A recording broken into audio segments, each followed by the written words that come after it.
రోజా మాత్రమే కాదు, షర్మిలపై మంత్రి కారుమూరి నాగేశ్వరరావు కూడా సంచలన ఆరోపణలు చేశారు. చంద్రబాబుకు షర్మిల ప్యాకేజ్ స్టార్ అంటూ కామెంట్ చేశారు. చంద్రబాబు ఇచ్చిన స్క్రిప్టే చదువుతున్నారంటున్నారు కారుమూరి. రాష్ట్రాన్ని ముక్కలుగా చీల్చిన కాంగ్రెస్ లో చేరారని మండిపడ్డారు. మరోవైపు చంద్రబాబు పవన్ పొత్తుపై కూడా ఘాటు వ్యాఖ్యలు చేశారు. టీడీపీ జనసేనది అమావాస్య పొత్తుగా పోల్చారు. పొత్తు కుక్కలు చింపిన విస్తరి అవుతుందని ఎద్దేవా చేశారు. జగన్ మేనిఫెస్టో తుఫాన్లో ప్రతిపక్షాలు కొట్టుకుపోతాయంటున్నారు కారుమూరి. కారుమూరి వ్యాఖ్యల పూర్తి సారాంశాన్ని టీవీ9 స్పెషల్ కరెస్పాండెంట్ రవి అందిస్తారు. ప్రతిపక్షాలకు సంబంధించి, పొత్తులకు సంబంధించి, సీట్ల ప్రకటనకు సంబంధించి ఎలా చూస్తున్నారు? వాళ్ళు అమావాస్య పొత్తది, జైల్లో కలయిక, దొంగల జైల్లోనే దొంగతనం చేసిన వాళ్ళు జైల్లో కలుస్తారంట. ఆడు ఆడు ఆడు ఈ కారుమూరి నాగేశ్వరరావు ఇంట్లో బోల్ డబ్బు ఉంటుంది, బోల్ టైంలో వెళ్ళిపోయి దొంగతనం చేద్దామని కలిసికట్టుగా అక్కడ మాట్లాడుకుంటారంట. ఆ రకంగా ఈ దొంగలు అక్కడ మాట్లాడుకుని వచ్చి బయటకు వచ్చి ఇవాళ అమావాస్య పొత్తు అనౌన్స్ చేశారండి. ఈ అమావాస్య పొత్తులాగే ఉంటుంది. సంతానలేమి సమస్యతో బాధపడుతున్నారా? చింతించకండి. సుమారు 90,000 జంటలకు ఆనందం నింపింది ఓఎస్ఎస్ ఫర్టిలిటీ. ఈ రోజే 7825893600 కి కాల్ చేయండి. సంతానోత్పత్తి చికిత్సపై భారీ డిస్కౌంట్లు పొందండి. గుడ్ న్యూస్ చెప్పండి. అతను 2 గంటలు, ఇతను 4 గంటలు, రేపు కుక్కలు చింపిన ఇస్తరా వద్దాను. ప్రధానంగా ఈ రాష్ట్రంలో ఉన్న పార్టీలన్నీ కూడా బీజేపీకి తొత్తులుగా మారిపోయాయి అంటున్నారు.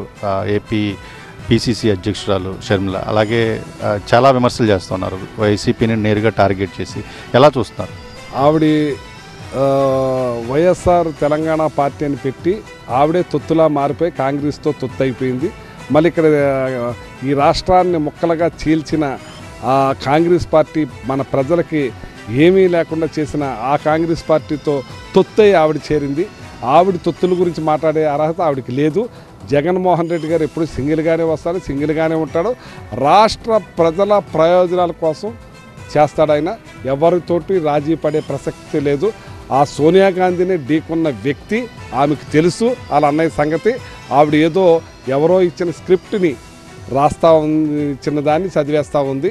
చంద్రబాబు నాయుడు ఇలా చేయటం చేయటం ఆయన ట్రాప్లో పడింది ఆవిడ. ఒక పక్కన ప్యాకేజీ స్టార్ అంటున్నారు, ఇంకో ప్యాకేజీ స్టార్ రాల్ అవుతుంది. అంటే ఏ మేరకు ప్రభావం చూపిస్తానుకోవచ్చు? ఈ ఎన్నికల్లో కాంగ్రెస్ పార్టీ ప్రభావం ఉంటుందా, షర్మిల ప్రభావం ఉంటుందా? 1% కూడా ఉండదు. ఎందుకంటే కాంగ్రెస్ పార్టీ ప్రజలు మర్చిపోయే పరిస్థితిలో లేరు. ఈ రాష్ట్రాన్ని అర్ధరాత్రిగా తలుపులేసి రాత్రిపూట నిర్దాక్షణ్యంగా చీల్చేసి ఇక్కడికి మనకు తాడు బంగడం లేకుండా మనల్ని పారద్రోలిన ఆ కాంగ్రెస్ పార్టీని మర్చిపోయే పరిస్థితి ఎవరికీ లేదు. ఇది ఓవరాల్గా చూసుకుంటే ఖచ్చితంగా కూడా ఈ వచ్చే ఎన్నికల్లో ఏదైతే గతంలో నవరత్నాలు ప్రకటించారో ఈసారి మేనిఫెస్టోలో ఇంతగా మించి కూడా సీఎం జగన్మోహన్ రెడ్డి పథకాలతోటి ప్రజల్లోకి వస్తారని చెప్పేసి మంత్రి కారుమూరి చెప్తున్నారు. అది ఒక తుఫాన్ లాగా ఉంటుందని కూడా కారుమూరి చెప్తున్న పరిస్థితి కనిపిస్తోంది. దుర్గాతో రవి, టీవీ9 పశ్చిమ గోదావరి జిల్లా నుంచి.